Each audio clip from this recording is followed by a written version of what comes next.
Pagkaraan ng 3 taon, bumalik si Danica sa San Ignacio upang dumalo sa libing ni Don Eduardo, ang matandang umampun sa kanya at nagbigay ng pagmamahal sa kanya bilang lolo. Ibig sabihin ay haharapin muli niya ang nag-iisang apo ni Don Eduardo, si Paulo Dio Gracia, ang dating asawang nagpakasal sa kanya para sa kayamanan ng pamilya, at makalipas ang 5 taong pag-iwan nito sa kanya, muli itong bumalik upang tuldukan ang kanilang kasal. Itinapon siya ni Paulo para pakasalan ang babaeng mahal nito. Sa muling pagbabalik ni Danica sa San Ignacio, kasama na niya ngayon ang kanyang fiancé at ang kanyang anak. Magandang araw sa lahat na masugid na tagapakinig ng El Rafa TV. Isa na namang panibagong kwento ang ibabahagi ko sa inyo na tiyak na magbibigay ng aral, kilig at inspirasyon sa bawat isa. Pero bago tayo magpatuloy, kung bago ka pa lang sa aking channel, paki-like po ng ating video, paki-click din po na subscribe button, gayon din ang bell icon para lagi kayong updated sa mga parating ko pang uploads. Kanina ko pa pinagmamasdan ang aking sarili sa malaking salamin na nasa loob ng banyo ng aking kwarto. Hindi ko napigilan at inayusan ko ang sarili ko ngayon. Ngayong araw na ito ay uuwi ang aking asawa ni si Paulo. Si Paulo Dio Gracia ay ang nag-iisang apo ni Don Eduardo, ang may-ari ng pinakamalaking hasyenda sa San Ignacio, ang Hacienda Dio Gracia. Ito ay isang malaking tubuhan at palayan. Isa ding napakalawak na lupain ng Hacienda Dio Gracia.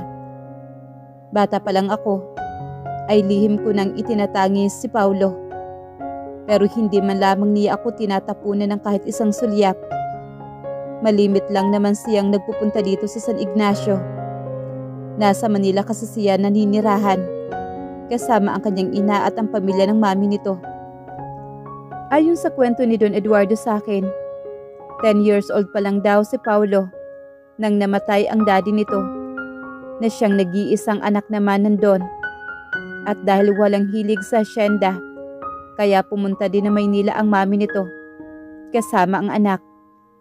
Nung 10 years old ako, nagkaroon ako ng malaking problema sa hacienda. May sumunog sa palayan. Kasalukuyan noon na nasa kubo lang ang Don na nasa gitnang bahagi ng palayan. Isinugal ng tatay ko ang sariling buhay. Mailigtas lang si Don Eduardo. At dahil sa pangyayari, kinupkop naman ako ni Don Eduardo at itinuring na parang isang tunay na apo. Iniwan kasi ako ng mama ko pagkatapos niya akong isilang. Sinanay ako ni Don Eduardo sa lahat ng pasikot-sikot sa kahit na anong gawain sa hacienda. Sa batang edad ko, para na akong assistant ng Don. I am just turning 18 nang pinakasalan ako ni Paulo. Hindi dahil mahal niya ako, kundi dahil para maging legal akong Dio Gracia. 5 taon naman ang agwat sa akin ni Paulo. Hindi pa kasi handa noon si Paulo na pamahalaan ng hacienda, dahil marami pa siyang gustong gawin sa buhay. Isang pamana ang kayamanang meron ang Dio Gracia. Isang pamana na sa mahabang panahon ay sinusunod pa rin ni Don Eduardo. Para makatakas si Paulo sa obligasyon niya sa kanilang pamilya, pinakasalan niya ako para may maiwan sa hacienda kasama si Don Eduardo. Katulong sa pamamahala sa Hacienda Dio Gracia na isang legal na Dio Gracia. At isa lang ang naisip noon ni Paulo, ang pakasalan ako. Dahil maliban na rin, isa na rin akong apo ni Don Eduardo. Alam ko pa na halos lahat ng gawain sa hacienda. Kapalit naman ng pagpapakasal ni Paulo sa akin ay isang pribilehiyo na mayroon isang Dio Gracia. Nakapag-aral at nakapagtapos ako sa pag-aaral. Nirerespeto ako ng halos lahat. Kahit pa alam kong lihim akong kinakaawaan at pinagtatawanan ng nakakarami. Pagkatapos kasi mismo ng kasal namin ng aking asawa, agad din siyang umalis. At pagkalipas ng 5 taon, ngayon pa lamang siya bumabalik. You look beautiful. Wika naman ni Don Eduardo sa akin nang nakababa na ako sa unang palapag na mansyon. Salamat po, Lolo. Magalang na pagkakasabi ko sa kanya. Nakasuot lamang ako ng simpleng bestida na may tabas hanggang sa tuhod ko. Kaunting pulbo lamang ang inilagay ko sa aking mukha at naglagay ng manipis na lipstick sa aking mga labi. Simple ko lang itinali ang aking tuwid na mahabang buhok sa likod. Isa akong probinsyana at halata iyon sa aking ayos. Sa taas na 5 feet at 5 inches, meron akong balingkinitang katawan at light brown na balat. Hindi man maladyosa ang kagandahan ko, pero marami nagsasabi na maganda ako. Tingnan lang natin kung hindi magsisi ang apo ko at 5 taon niyang iniwan ang asawa niya dito. Pag makikita ka niya, may halong biro na pagkakasabi naman ng Don. Hindi ko alam kung paano sagutin ang Don, kaya nginitian ko na lang siya. Sa dami kasi ng mga magagandang babae na nakakasalumuhan ng aking asawa sa ibang lugar, baka hindi na siguro niya maalala na isang katulad ko. Bahagya ako nakaramdam ng kaba, ngunit uuwi na ang aking asawa. Kailanman hindi kami nabigyan ng pagkakataon para makilala ang isa't isa. Hindi ko alam kung paano umasta na isang asawa sa harapan ni Paulo. Grandpa! Nakangiting sambit ng isang gwapong lalaki na lumabas mula sa isang kotse. At kahit sa paglipas ng 5 taon, kilalang kilala ko pa rin ang napakagwapong pagmumukha niya. Mas lalong gumanda ang kanyang tindig at mas lalo yata siyang tumangkad. Paulo, welcome back! Open arms na pagkakasabi ni Don, sabay lapit sa apo nito. Nakasunod lang naman ako sa Don. By the way, natigil bigla ang Don sa ibang sasabihin nang lumabas ang isang maganda at sexing babae mula sa kotse ni Paulo. Honey, ito na ba? May kaartihan na pagkakasabi naman ng babae. Ito na nga yun, honey. Nakangiting sabi naman ni Paulo, sabay hapit sa babae. Saka kumapit ang babae sa bisig naman ni Paulo. Grandpa, si Hana nga pala, girlfriend ko. Pakilala ni Paulo sa babae. Ang kanyang sinasambit ay tila bomba sa aking pandinig. Girlfriend ito ni Paulo. Iasawa niya ako. Hindi man lamang nag-abala ang aking asawa na pansinin ako. Hindi talaga niya mapapansin ang isang katulad ko. Kung may kasama siyang magandang babae na halos 10 beses na nakakahigit siya sa akin. Anong girlfriend ang pinagsasabi mo? Kunot noon na tanong naman ng Don. Napatingin naman si Paulo sa akin. Hello po, Grandpa. Wika naman ng babae. Ang lapad ng ngiti ng pinakawalan nito. Ang totoo, Grandpa, fiancé na po ako ni Paulo. Napansin ko ang malakas na pagbuntong hininga naman ng Don. Oo nga pala, Iha. Wika naman ng Don. Lumapit siya sa akin. Si Danica nga pala, asawa ni Paulo. Saka lang ako napansin ng dalawa. Pinilit kong ngumiti sa mga ito para hindi mahalata ang nadaramang sakit at kahihiyan. Correction, Lolo. Soon to be ex-wife. Wika naman ni Hana sabay taas ng kilay sa akin. Anong ibig sabihin ng lahat ng ito, Paulo? Galit na tanong naman ni Lolo niya. Nasa study room sila nito. Plano ko na pong ayusin ang kasal namin ni Danica. Pakakasalan ko na po si Hana. Agad naman nasagot ni Paulo. Napilitan lang naman siyang pakasalan noon si Danica para matakasan niya ang obligasyon niya sa asyenda. Ngayong handang-handa na siyang gawin ang obligasyon niya dito. At si Hana ang gusto niyang maging katuwang sa pamamahala ng asyenda. Isang maganda at matalinong klase ng babae si Hana. Hindi na niya ito dapat pang pakawalan pa. Nahihibang ka na ba, Paulo? Alam mo naman sagrado ang kasal sa angkan natin, hindi ba? Galit na galit naman ito.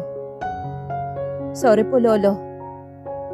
Sinubukan niyang maging mahinahon.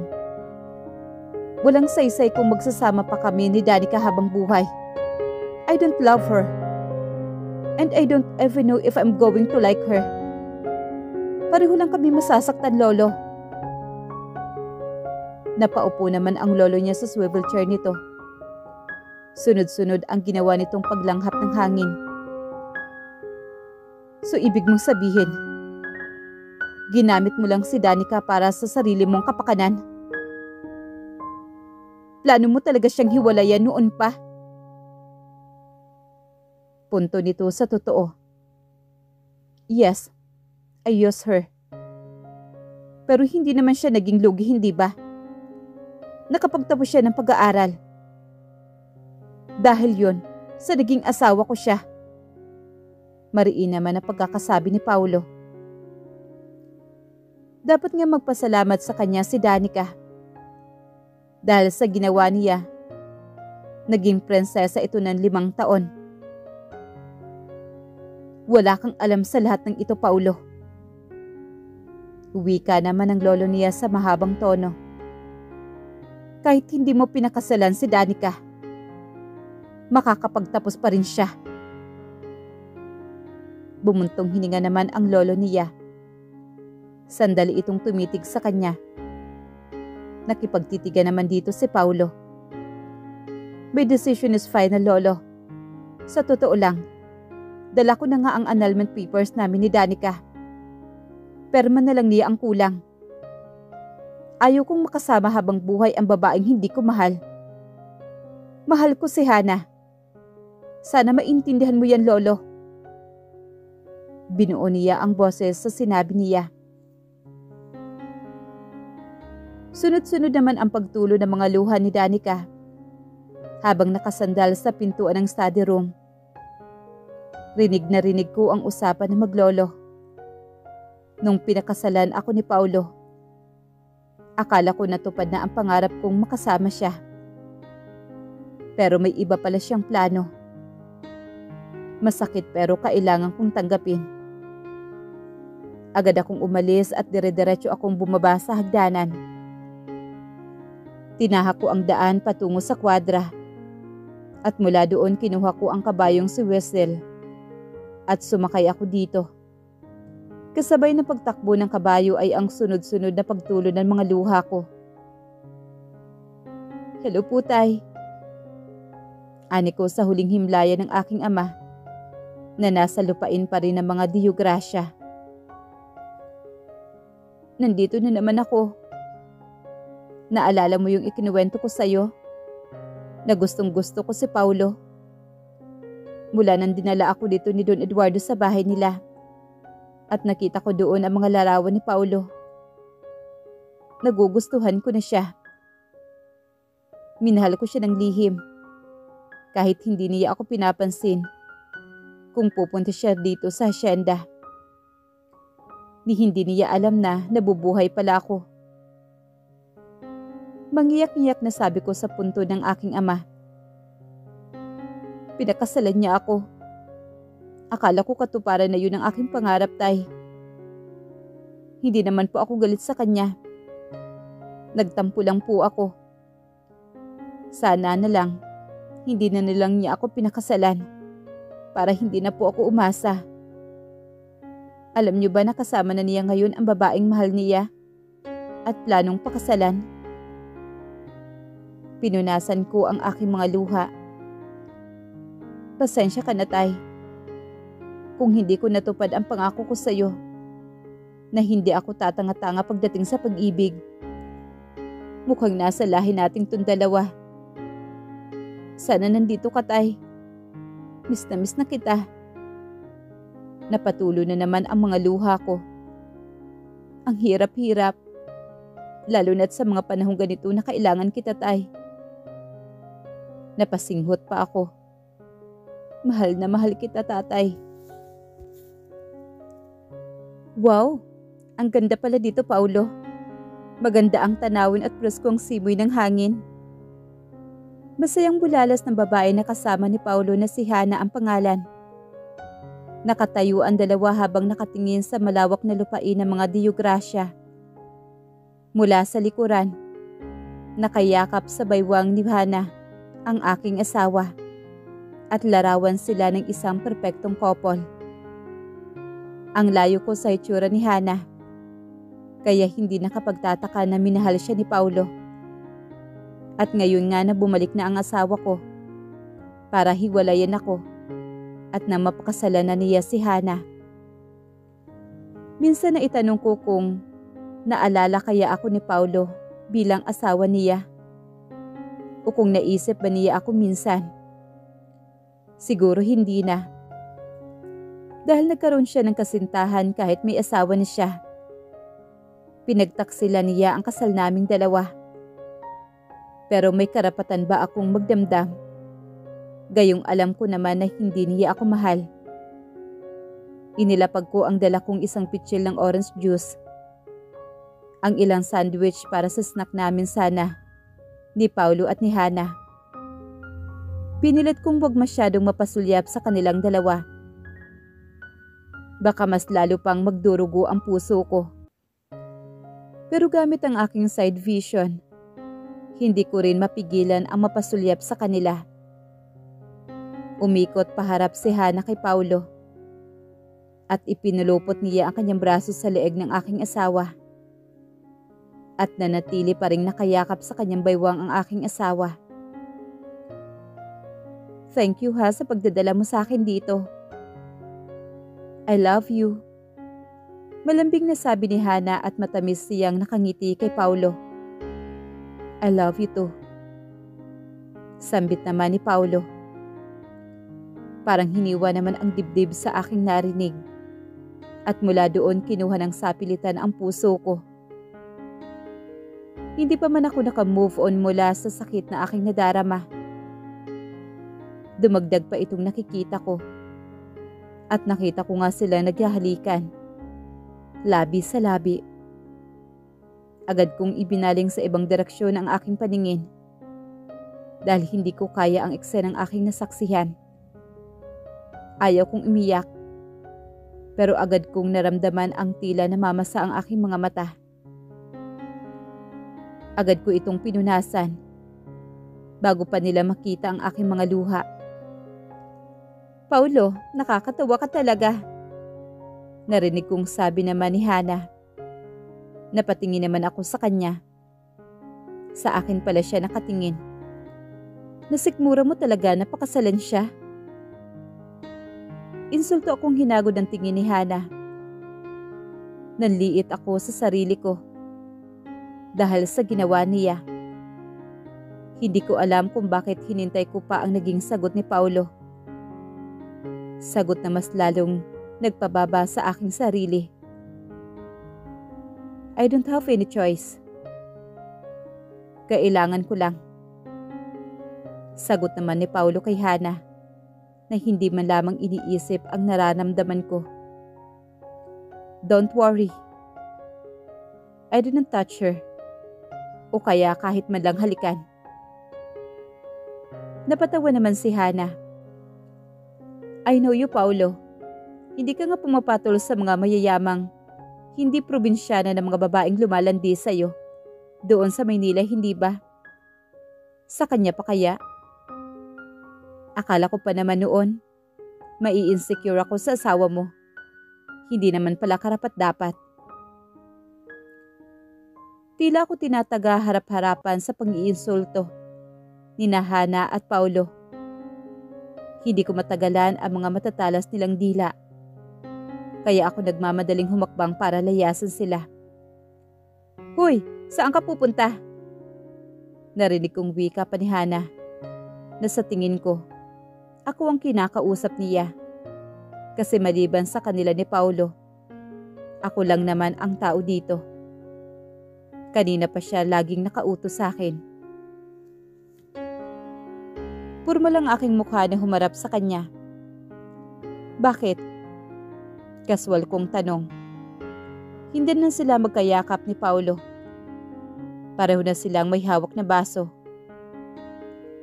Bingi ka ba sa sinabi ko kanina na hindi ako mahilig sa orange juice? Wala kang sinabi kanina. Sagot naman ni Danica. Sabi ko na nga ba, hindi ka marunong umintindi ng Ingles. Probinsyana ka kasi, kaya tatanga-tanga ka. I beg your pardon? For your information, Miss Hannah, you didn't say anything about you didn't like orange juice. There's no problem of being probinsyana. What matters is we know how to respect ourselves and know how to put yourself to the right place. The problem is, when you are rich and educated, but you still choose to be immoral, like being a mistress. Akala ko nasambit ko pero nanatili pala ang tikom ang bibig ko. Akala ko ba nakapag-aral itong asawa mo na katulong, bakit? She is Iha. Napatingin kami sa nagsasalita at si Don Eduardo ang sumalubong sa aming paningin. Humakbang siya papalapit sa amin. And Danica, she's a cum laude. Maybe hindi nga lang siguro siya kasing galing magsalita ng Ingles kaysa sa'yo na ipinanganak na mayaman. At bata pa lang. Talagang sanay na. Pero ang mahalaga, alam niya kung saan siya dapat ilagay ang kanyang sarili. Alam niya sa kung ano ang tama. Hindi tulad ng iba, mukha lang edukado, pero naiwan niya yata ang tamang pag-uugali sa kung saan. Nakangiting wika naman ni Don Eduardo. Pero sa klase ng ngiti ng Don, alam kong may kakaibang kahulugan ito. Tila naman aso na nahabag ang buntot ni Hannah. At napangangapa. Si Paulo naman, halata sa kanyang mukha na hindi nagustuhan ang sinabi ng kanyang lolo. Paulo apo, pakisabi naman dito sa girlfriend mo na si Hannah, na hanggang ngayon, asawa mo pa rin si Danica. At mas may karapatan si Danica sa lugar na ito. Kaya wala siyang karapatang utus-utusan at insultuhin ang aking apo na asawa mo, at baka mapalayas ko pa siya dito. Tila hindi maiguhit ang mukha ni Hannah. Si Paulo naman ay halatang hindi nagustuhan ang sinabi ng lolo niya dahil sa napakadilim nitong anyo. Let's go, Danica apo. Kailangan pa nating puntahan ang palayan. Wika naman ang lolo niya. Sabay na kami naglakad ni Lolo Eduardo. Iniwan namin sina Paulo at si Hannah na parehong nakatunganga lang. Danica, bakit hinahayaan mong insultuhin ka ng kabit ng asawa mo? Ayaw ko na siyang patulan, Lolo. Matipid naman ngumiti siya rito. Ayaw ko po ng gulo. Ayaw ko nang ibaba ang aking sarili sa kung saang level ang kanyang pag-uugali. Kung gaano siya kaganda, ganoon din kagaspang ang kanyang pag-uugali, Lolo. No. Next time. Ayaw kong maririnig na inaapi-api ka ng Hannah na yon. Hindi kita tinuruan para apihin lang. Diba sabi ko sa'yo, sa buhay dapat matuto kang lumaban. Huwag mong hayaang apakan ka ng iba. You have to know na ang lugar na ito ay pag-aari mo na rin. Isa kang legal na Diograsya at ipaglaban mo ang pangalan na yon. Wala akong mahigilap na salita para sagutin ang tinura ni Don Eduardo. Alam ko naman ang karapatan ko. Puso ko lang naman ang dahilan, kaya hindi ko magawang patulan si Hannah. Ayaw kong magalit sa akin si Paulo. Lolo, hindi mo naman kailangang insultuhin ang girlfriend ko ng ganun kanina. Napatigil ako sa paghakbang nang marinig ang boses na iyon ni Paulo. At sa tingin ko si Don Eduardo ang kausap niya. Hindi ko iniinsulto si Hannah. Pinapaalala ko lang sa kanya ang lugar niya dito sa asyenda at ang lugar ni Danica. At bakit hinahayaan mong insultuhin ni Hannah ang asawa mo? Napatago ako sa sansulok para hindi nila ako makita. Ayaw ko sanang makinig sa kanilang usapan. Pero hindi ko napigilan ang aking sarili. Danica is not my wife, Lolo. Siya lang naman yung babaeng ginamit ko. Hindi ko siya mahal at hindi ko siya magugustuhan. Hindi ko alam kung bakit naging espesyal siya at gustong-gusto mo siya. Hindi naman siya maganda. Walang espesyal para sa kanya. Mabilis na tumulo ang mga luha ko. Ang sakit ng mga salitang binitawan ni Paulo. Tapos pinag-iisipan pa niya ako na masama. Hindi mo naman siya siguro sugar baby, Lolo. Mabilis na tumulo ang luha ko. Tumahimik ka, Paulo. Wala kang alam sa lahat. Kaya wag mong husgahan ang pagmamahal na meron ako para kay Danica. Apo ko siya. Iniwan niyo ako lahat. Iniwan mo ako. Pero sa Danica, nanatili siya sa tabi ko. Siya ang karamay at kasama ko sa buhay sa paglipas ng maraming taon. Mahal ko si Danica dahil apo ko siya.